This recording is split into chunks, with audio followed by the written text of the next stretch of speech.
తెలంగాణ ముంచుతున్న జలద్రోహి రేవంత్, అధికార మదంతో విర్రవీగుతున్న సీఎం, ఆ అక్కస్తోనే కేసీఆర్ పై బలుపు మాటలు. కాంగ్రెస్ వల్లే రాష్ట్రానికి తీరని అన్యాయం, తరతరాలుగా దగా, అడుగడుగున మోసం, ప్రజలకు ఇచ్చిన మాట తప్పిన రాహుల్ రేవంత్ రెడ్డిలను ఎన్నిసార్లు ఉరిదీయాలి? BRS working president KTR fire. ఇది ఉరిదీయాల్సింది కేసీఆర్నో వాళ్ళనో కాదు. రాహుల్ గాంధీ వచ్చి ఒక దిక్కు వరంగల్లో, ఒక దిక్కు కామారెడ్డిలో, ఇంకో దిక్కు హైదరాబాద్ ప్రకాష్ నగర్లో ఎన్ని గ్యారంటీలు ఇచ్చిపోయిండు రాహుల్ గాంధీ, ఎన్ని దేవుళ్ళ మీద ఓట్లేసిండు రేవంత్ రెడ్డి. ఒక్కటంటే ఒక్క పథకం 420 హామీలు ఇచ్చి 6 గ్యారంటీలు ఇచ్చి ఒక్కటంటే ఒకటి, అన్నీ ఎగవేతలే, అన్ని పంగనామాలే. ఒక్కటన్నా నువ్వు తీర్చినవా రేవంత్ రెడ్డి గారు?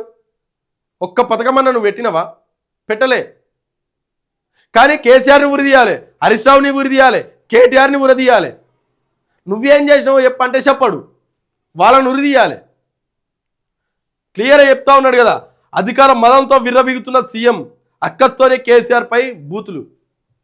ఆయన ఒక ప్రజానాయకుడు, 14 ఏళ్ళు పోరాటం చేసిండు, కేంద్ర ప్రభుత్వంలో మంత్రిగా చేసిండు, రాష్ట్రానికి ముఖ్యమంత్రిగా చేసిండు. అట్లాంటివన్నీ పట్టుకొని ఏది పడితే అదే మాట్లాడతావు. ప్రజలు అన్నీ గమనిస్తూ ఉన్నారు రేవంత్ రెడ్డి గారు. నేను చెప్పాల్సుకుంది ఏంటంటే, ప్రజలు అన్నీ గమనిస్తూ ఉన్నారు. ఇవాళ నువ్వు చేసేది అన్నీ చూస్తూ ఉండొచ్చు, కానీ ఒకరోజు వస్తుంది సూది గుచ్చనీకి, ఒకరోజు వస్తుంది నీకు నొప్పి తెలియనీకి. ఆ నొప్పి తెలిసిన రోజు నువ్వు ఏం తప్పు చేసినావు, ఏం పొరపాట్లు చేసినావు, ఏ మాటలు మాట్లాడినావు అనేది ఆ రోజు అన్నీ తెలుస్తాయి. త్రివిక్రమ్ గారు చెప్తారు కదా, జేబులో చేయబట్టుకొని ఎన్నో నడుచుకుంటూ పోతున్నాను, అట్లా నడుచుకుంటూ పోవాలి. నీకు తెలియదు, ఆగమైపోతావు, రాజకీయ భవిష్యత్తు శూన్యమైపోతుంది. రేవంత్ రెడ్డి గారు ఏమన్నా అనుకో, నీకు ఉన్న నీ రాజకీయ భవిష్యత్తు శూన్యమైపోతుంది రానున్న రోజులలో.